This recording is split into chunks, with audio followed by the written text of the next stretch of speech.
Hello, hello. Welcome back to the Lords of Middle-earth tournament with Bob the Canadian. So the finals. I actually made it to the finals. That's pretty weird, huh? So here's game one of the finals between myself and Saved by Him. Something interesting I'd realized, I can't remember if I said this before in the quarterfinals or not, but for competitive games between myself and Saved by Him, we're at, I think, 10 games now, like that are like league or tournament or playoffs. And every single game, the Shadow has won. Every single one, like 10 out of 10. So I think that's a funny stat. We'll see if the Free Peoples could finally win for once. But yeah, a personal note in addition to this game. So my job is changing. My job the last couple years has been running a store, and it's been a very quiet store. So I've just had oodles of spare time during the day to, play War of the Ring and make videos. But funnily enough, if you spend 7 hours a day sitting around doing nothing, that means the business isn't doing that well. So my job will be changing pretty soon anyway. So yeah, I'm more or less retiring from War of the Ring and from making videos about it. Probably won't be in the league or the tournaments next year. Yeah, so I'm not saying I'll never make a video again, but it will be pretty rare if I do anyway. Yeah, so it's a little bit sad because I do like this game very much, but on the other hand, yeah, I mean, I just have a few too many commitments in real life. I've got I've got a wife, I've got 2 little kiddos, and I've got a church community that I like very much. So all of those things have to come first, right? But yeah, no, it's been fun. I'll look forward to still poking in on the Discord to see what funny things are being said. It's a great community anyway. Like, have you guys ever played League of Legends? Like, what a toxic bunch of teenagers those are. Like, the War of the Ring community is phenomenal in terms of gaming communities. I've never seen another one like it anyway. So thanks for a great last couple of years, and yeah, anyway, hope you enjoy these last few games. So for game one, I took Shadow because, yeah, just good vibes with Shadow, So I start with Shadow Lengthens and Breaking of the Fellowship. He put out Gimli and Narya Gandalf, the usual opening anyway. So I roll 1 eye and only 1 muster, and he rolls also an eye and a few movement. So the ultimate question, of course, is he going to go for Aragorn? Because he can't. Like, he'd have to spend a ring to do it. Or, of course, if he'd had Fear Fire Foes or Book of Mizarble, then he wouldn't have to spend a ring for that. But here we are. So, okay. So he passes. I draw a strategy card, Pits of Mordor. Yeah, out comes Aragorn. Always good stuff. I misplayed this. I had a sneaky plan here where I was going to use shadows, and if he gave me a ring, then I could trap Aragorn in Minas Tirith. So my plan was I use the token to get Sauron to war, and then if he gives me a ring to get Aragorn to Minas Tirith and crown him, I can Shadows Gather to get this army to Minas Morgul, and then use a ring on this one, so I have 3 attacks, and I can go 1, 2, 3, and have him trapped. But I forgot about my own stupid plan, and I just went ahead and got Gothmog. So, yeah, here we are. So my brain still kind of carried on with the plan because I have I don't know, I'm just stupid sometimes. So I'm still coming towards him anyway. So he does give me a ring, and he finishes bringing Aragorn there. And yeah, now I'm still coming out to attack Minas Tirith anyway. So, oh well. Yeah, not the best play of my part, but oh well. So I attack Osgiliath, no card. He plays Confusion. He gets 2 hits against me with that Confusion, so that's a pretty good one. It retreats to Minas Tirith, and there you go. Okay, on to turn 2. I get Grond and Denethor's Folly. Those are some fantastic Minas Tirith crushing cards right there. But he also picks up, wow, and he picks up Guards of the Citadel like it's no big deal. Oh, that's cool. Okay, so 1 eye in, 1 more rolled, a few musters, so happy to see those musters. It's a little weak on attacks. And he does still have 2 movement, so tomato. He runs Aragorn away. I think that makes a lot of sense. Like, you don't really want to let him get imprisoned on turn 2. Because, like, you could bet if I get to trap Aragorn turn 2, I'm gonna kill him. Like, I'm gonna bring all the troops out of Mordor and like, we'll get him. Yeah. So Isengard to war. He passes. I get Saruman, so I am offering him Gandalf the White, kind of. He could use another ring to separate Gandalf, Or, of course, if he'd had a card to separate Gandalf with, he could separate him and then crown him. Or he could also use a ring to try to move once and try to kill Gandalf. That's also a thing he could do. But I don't know. It seemed unlikely that he'd be able to pull that off. Right, and also if he used a ring and did some silly things, then maybe I could come and try to kill Aragorn, but he does still have the hybrid die, so this army could just walk away and leave him alone. And if he's alone, then he's safe. So. He plays Horn of Gondor. I play Pits of Mordor. Fellowship moves, and they are hit, but it's Smeagol. So he, obviously that doesn't reveal the Fellowship, so that's nice for him, but it also takes away the Narya die, so that is a little annoying.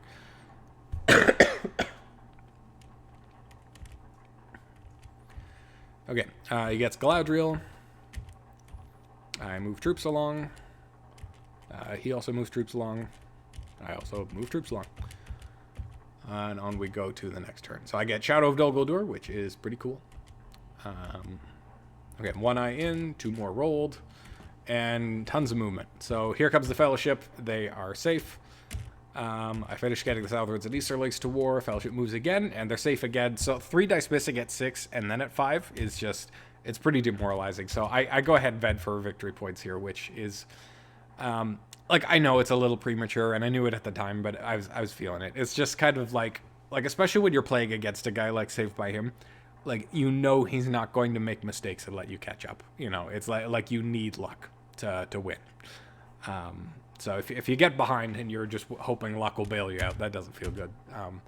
But I do have a bad habit of complaining too early anyway. Okay, so I use the ring to move people along because I'm thinking, especially right now, he might, he has these character dice and not much to do with them. So if he had 3 rings for the Elven Kings, he might be tempted to play it. So I'd rather get that use out of it right now.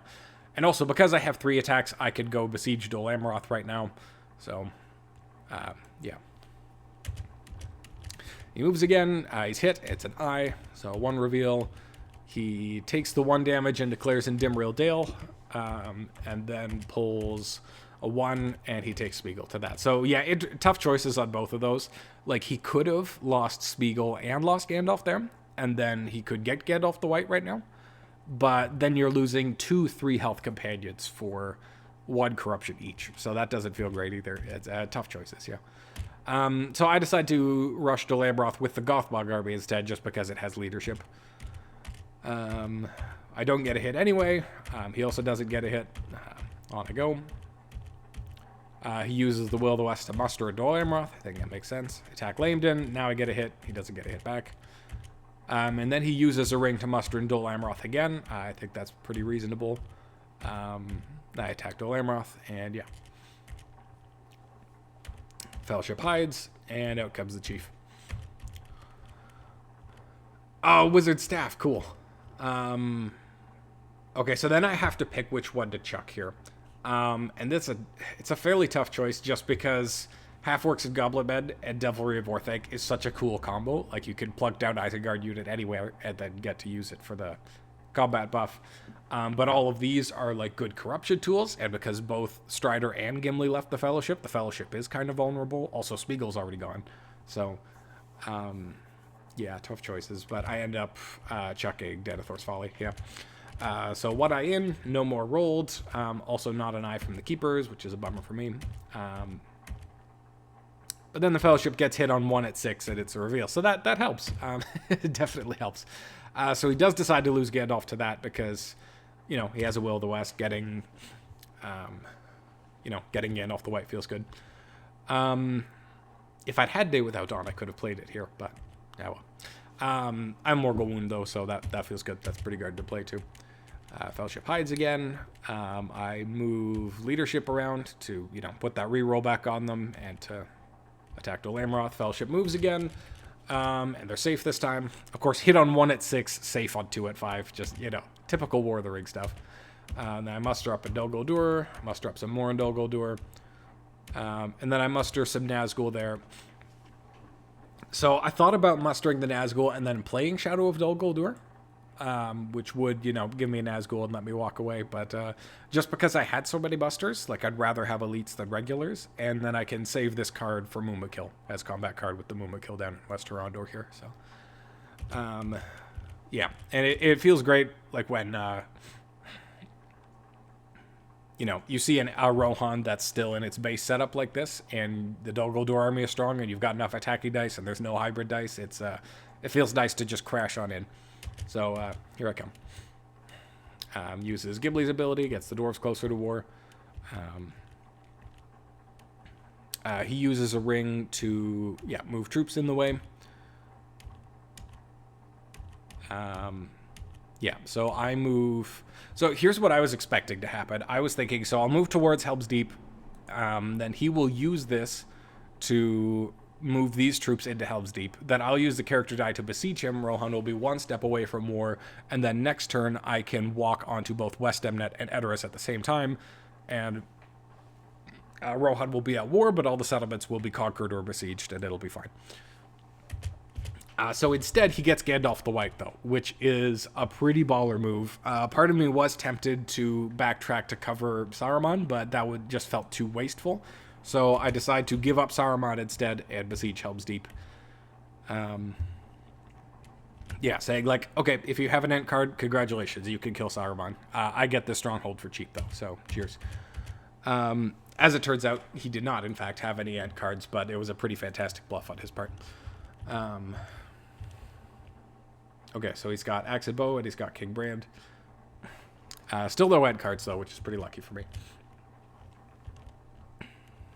Okay, so one eye in, no more rolled, and a couple movement from him. So he musters up in Minas Tirith. I besiege Minas Tirith. He thinks about it, does a field battle. Oh yeah, get ready for this. So here's the Muma kill, right? So like for a field battle, that's pretty great. I hit on 4 and up, and if I get more hits, then I get an extra hit, right? But I roll this beautiful 2-2-2-2-3. Just what do you do with that, man? That's such trash. And he gets 2 hits, 3 hits back with his no quarter. So press, I guess. Field again because, I did 0 damage to him the first time, so why not field again? So I slapped out a Deadly Strife this time, just in the hope that, if I get 5 hits, maybe I can at least make him pay for this a little bit. But I only get 3, which is... oh, this army sucks. And he gets 4 hits back. So if I hadn't played Deadly Strife, we would have only done 1 hit to each other, but I gave him 3 and only gave myself 2. So that just feels great.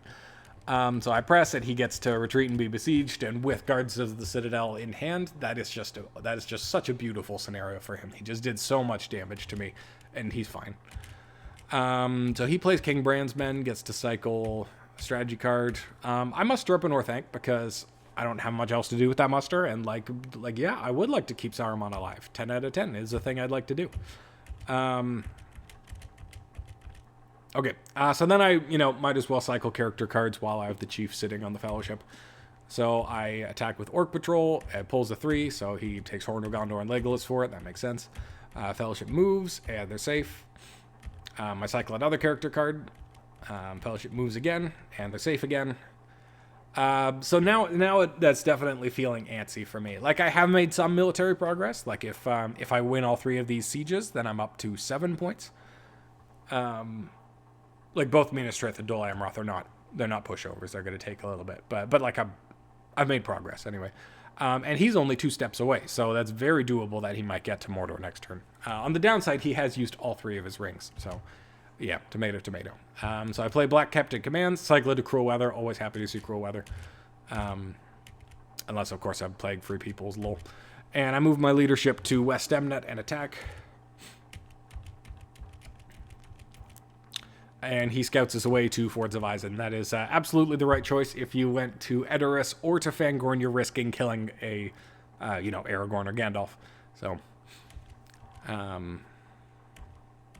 so then he besieges Orthanc, which I was a little surprised by, just because he doesn't have any rings and he doesn't have any more attacks. So, yeah, it's kind of just I can clearly come and kill all those guys. I could bring this Orc Dad from South Dunland and this army over, and I'll just wipe them all out. So I was a little surprised by that. I was expecting him to attack Helm's Deep, and I think that was a blunder on my part. I should have taken Helm's Deep first and been okay with him mustering once, because that would have been better than him going to Fords of Isen and getting to attack me at Helm's Deep. Because especially if he had an Ent card, then he could have beaten this army off, maybe, and gotten to reinforce that stronghold. As he said after the game, though, he didn't think that was great, simply because this army here in West Emnet is so strong that I'd probably just take Helm's Deep anyway. And this way he is at least wasting some of my time. So I conquer Edoras so that he can't, muster there and be a pain. Like, obviously he wouldn't do that right now because then Aragorn would die. But he might do it later, especially because I want to walk away with that army right now. So now I bring armies to trap the army in Orthanc. He plays Book of Mizarble, gets the dwarves to war. That's pretty cool, yeah. Then I attack Orthanc, no card. And now I get 5 hits from the roll. Like, man, I could have used those 5s over at Minas Tirith. That would have been way more helpful there. But, yeah, and they do 0 damage back, so lol. Then I bring in a few orcs because I simply don't need them. Like, I'm going to have a full 10-unit army besieging Helm's Deep, so I might as well have a few orcs back in Orthanc to help protect Saruman in case he does pick up an Ent card or two. Brings the elves closer to war. I bring my armies together against Helm's Deep and Minas Tirith. So he gets Safe Paths of the Dark at last battle. I get Durin's Bane and Musterings. So my plan here was, especially with having this strong of an army, I'm going to get my 8 points from the south, and then this army is going to go up and get Lorien. Like, I've specifically left the elves alone, so hopefully, and I have Grond here too. So my plan very specifically was, this big army is going to go up here, besiege Lorien, play Grond. I don't want to mess around with a long siege of Galadriel mustering tons of people. We're going to go there, we're going to play Grond, it will be over. 10 points, please and thank you. So that's the plan at this point. Fellowship is okay, 1 eye in, no more rolled, only 2 movement for him. So that is very good news for me, especially with Cruel Weather in hand. I'm thinking he's going to move once, probably not get hit, then I'll play Cruel Weather, and unless he has 3 rings for the Elven Kings, it's guaranteed he can't get to Mordor this turn. So he moves right away, which makes sense, but of course he gets hit and revealed, which is kind of actually really bad news for me. Because, like, on one hand, it's good news because, that guarantees that he can't get to Mordor this turn, again, unless he has, 3 rings for the Elven Kings. Does he have it? He did not have it. So yeah, that is actually good. But on the other hand, now if he moves again and gets revealed again next time, then I've not had an opportunity to play Cruel Weather at all. Okay, so I decided to use a ring here because I'm scared of 3 rings for the Elven Kings, and I don't want him to get Elrond's ring back. I'm more worried about speed than corruption, so I'd rather keep Elrond's ring further away from him than Galadriel's. So that's why I chose that one. So I play Breaking, and I pull a 3, so I get all 3 of those companions out there. And immediately after I did that, I realized, oh, hang on a second, that was a horrible idea, because now, if he has There's Another Way, now he could play that and get into Mordor this turn with that. If he, especially since he's down to Gollum, then if he moves, he can choose to reveal to anything except the zeros. And then, yeah, and now I can't play Cruel Weather that way either. So I think that was actually a very poor play on my part. If I'm going Corruption for the Corruption win, then that makes sense. Then that's pretty strong, but yeah. Anyway, he hides. I attack Helm's Deep, no card. I get my 1/6. Hoorah, hoorah. He picks up a character card. Oh, hey, look, there's Deadman. That's convenient. He just have Aragorn sitting at Rohan waiting for it. Okay, so I move towards Fords of Isen. A Warg comes out of Orthanc to join them. That way I could, leave an orc in Helm's Deep too, because you never know if he's going to come over and, play Riders of Theoden and start up an army, or, I don't know. Shenanigans happen. It feels good to leave a regular behind in a stronghold anyway. Okay, so troops come along. Troops continue to come along towards Lorien. He musters the elves towards war. I think about besieging, but I realize it makes more sense to switch to the Black Captain first, so that I can attack right away with my card cycling and such. He plays Safe Paths of the Dark. That feels good. That's a very good card for him to play. I attack Lorien. He musters in Lorien. I decide to attack without Grond here, because I think that since I've picked up Durin's Bane, and I have a Desperate Battle, and I have a good Weak Up to Kill, and I could press that many times, I think I can kill it without using Grond. And Grond is specifically very useful against Dol Amroth as well. Since the elves are at war now, and there's a bunch of elves out there, you got to watch out for Círdan's ships and Imrahil of Dol Amroth. So I think saving Grond for Dol Amroth makes a lot of sense here. So yeah, anyway, that's why I'm going after Lorien. I could have played We Come to Kill here, and that might have been better, but I also wanted to save that for Dol Amroth, because 7 regular 1 elite army is not that strong. Like, playing Grond with that is kind of risky. So I wanted to save that and Grond for there. Anyway. So instead I'm playing Desperate Battle, and he plays Daylight, so that definitely makes me regret not playing We Come to Kill, because that would do a lot better against Daylight specifically. I get 1 hit anyway, he gets 3 hits back. So I press, still hoping to win this despite the poor start. So I pick up a second one. So I decide to play one of them now. A second We Come to Kill. So there's Olog High. I get 2 hits naturally. He gets 2 hits. And then with my post, I get 2 more hits, so that's feeling good. Now I'm kind of regretting not playing Durin's Bane earlier. Sometimes I'm wary of leading with it, just in case they have a Daring Defiance, because Galadriel can just cancel Durin's Bane like that, and that always feels bad when you just lose it. So, and with the pre, I get 2 hits, so the Siege of Lorien is over, and there you go. And he plays Guards of the Citadel, like, that feels bad, that's strong. So I happily bring all my leadership over to Dol Amroth, since now I know Minas Tirith is not getting any stronger, but Dol Amroth absolutely can get stronger. Okay, so we move on to next turn. Gothmog's die has finally left me. It was a good Gothmog die. So I know if I pull up the statistics, you won't be able to see it, but he rolled Muster, Army, Army, Army, Army. So on the description, like for the dice statistics, it says, Ma! So just, who knew calling for mom is actually really powerful. Like, you are doing a great service in the war by yelling Ma! Anyway, so Fellowship okay, 1 eye in, 2 more rolled. He moves right away. It's pretty reasonable. He does get hit. He gets a 1. So I have Cruel Weather and Nazgul Search. I really, really want him to not choose to reveal here. He thought about it for quite a while, made the choice to reveal. That absolutely is the right choice, in my opinion. And he draws the eye. There was 1 eye left in there. Anything else would have been fantastic. Like, could you imagine a 3? Just, boop, you're up to 6 corruption. But no, there's all these juicy regular tiles for him still in the Mordor track. Yeah, so that was a nice draw for him, for sure. So I carry on with my half-orcs and Grond planned against Dol Amroth. There it is. Play Desperate Battle. I get 4 hits, so chapow! That's sometimes a siege takes a while and it goes back and forth, and other times the Witch King just strolls up and kicks down the door and said, "This is my home now," you know. So he gets 3 hits back, but that's just a fantastic deal for me. Round 2, I play Great Host, and I just roll 2 6s, so that's it. Goodbye, Dol Amroth. Turns out I didn't need Grond for Dol Amroth either. I could have attacked normally and pressed what, so that would have been fine. Actually, no. If I hadn't played Grond, though, then he could have played a combat card on the first one, and that would have made that worse. Like, he could have played Shield Wall there. So, yeah. He musters up an Erebor. I think he's looking at some Free People shenanigans here, like, especially with dead men in hand. Like, Dwarves to Dol Guldur, Aragorn to Umbar. There you go. So, definitely something I had my eye on anyway. It's scary times. Okay, so leadership moves. We're making our way towards Minas Tirith. He plays Dead Men there and gets Pelargir, so I thought a bit about what to do here. So I could attack right away with Gothmog. I'm not at all confident about winning that battle, and I also don't want to give him a free retreat to West Horondor and into Umbar. So I decide to just ignore him, and after I'm done Minas Tirith, then I'll bring all of these armies together and go step on Pelargir. That's the plan. So, attacking Minas Tirith, there's Cruel Weather. Always fun to play it as a combat card the turn the Fellowship gets into Mordor. Very satisfying stuff. I get 3 hits, though, so I still get at least 2 anyway against the Shield Wall, and 0 hits back from Minas Tirith. So, yeah, rough stuff for them, for sure. No, he musters up in Pelargir and Erebor. I attack Minas Tirith again, playing Nazgul Strike mainly just to cycle.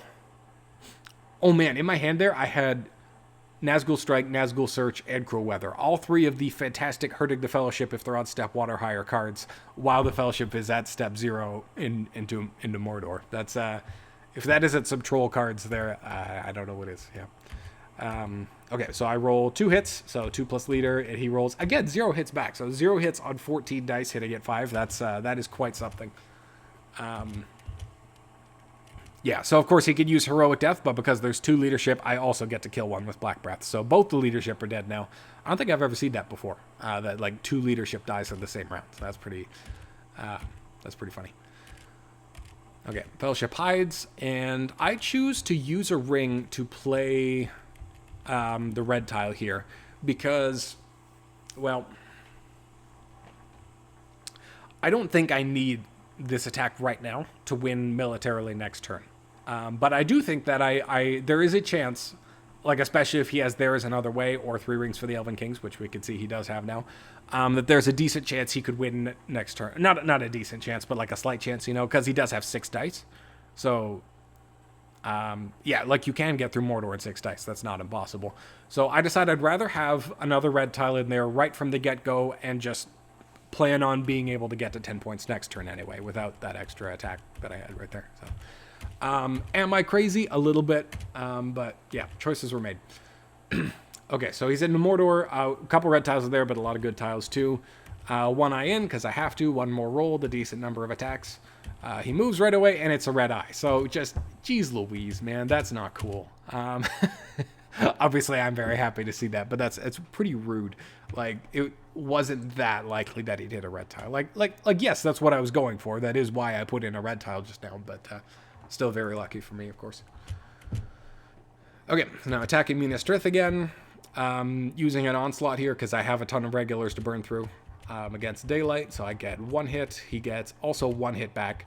So now that is 24 dice, and he's only rolled 1 hit. So I use the onslaught, and I get 3 hits. So it feels good. Feels good. I pick up another onslaught. He passes. I draw a character card here because I don't have any rings, and he's not going to give me any, probably. This muster, I could get the mouth, but I don't have another muster to actually use it, so it's kind of useless. So then I have 2 Palantirs, and I'm planning on using, I thought about it for a bit. I think the best way forward here is using Dreadful Spells with 1 Palantir to finish off Minas Tirith, because I've got, 5 dice. I should roll at least 1 5. And then I'll have 3 attacks, so then I'll move this army out and move that army out with 1 die. And then I will suicide with this army just to weaken them and then finish them off with this army. That's my play. Just because, you never know. Sometimes Aragorn just absolutely, kicks some orcs to death in Pelargir. Like, that is a thing that happens. Like, I should be able to win that, but you never know. So it's better to be safe than sorry. And so anyway, all that to say is I realized I had 2 Palantirs and I had no specific plan for what to do with the second one. So instead, I drew a card hoping for Ring Wraiths or Abroad because that would help. Okay, so he plays 3 rings for the Elven Kings, rolls 1, 2, 2. So he gets no rings back. Bummer for sure. Now I play Dreadful Spells against Minas Tirith. I get 2 hits, which is 2 more than Dreadful Spells usually gets. And now I'm up to 9 points. He musters in Pelargir and in Rivendell, because lol, why not? I go ahead and move towards Pelargir. He brings Gandalf, which is absolutely the right choice, I think. Yeah, because you need to win this battle somehow. So I attack Pelargir from Laemden first. It felt a little bit bad because if I attacked from the Witch King first, then I could play Onslaught and cycle into another strategy card, but this way just felt more likely to win, so that's why I went with it anyway. So yeah, using the Onslaught, I roll 2 6s, so that's pretty lucky. He rolls 3 hits back. So I take 3 hits, and then I throw all of the regulars onto an Onslaught. I'm not sure if I've ever done that before either, like literally destroyed an entire army by my own choice with Onslaught. And I get 2 hits, so that is exactly what you'd expect. So yeah, I've gone ahead and weakened them up nicely for the Witch King.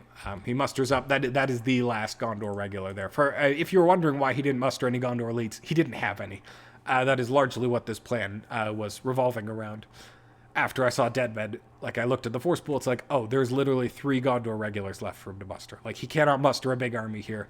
If he'd had Círdan's ships, that would have helped a lot, but he's been pretty out of strategy cards too. So I use Gothbog's ability to upgrade to an elite in Osgiliath, since he can't muster anymore in Osgiliath anyway. He moves armies out for the fun of pretending to go for Free People's Military. Attacking Pelargir, Gandalf shines. I roll 0 hits. He rolls 1. Press, stay, no card. Then I got my 2 hits. So that is the end of that game. Aragorn and Gandalf. Aragorn finally sticks around for a fight just in time to die.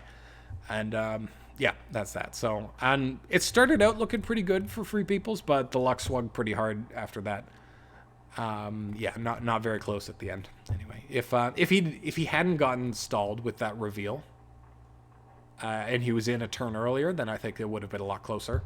But yeah, sometimes the game just says, screw you, you don't get in right now.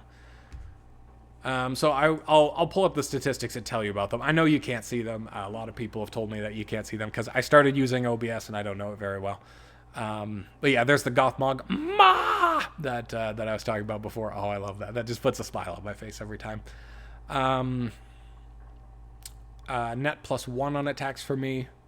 -3 on eyes, +2 on musters. Net +1 on movement for him. Yeah, +3 on sixes for me though, and overall -11 on hits for him. So that's the highlight of luck.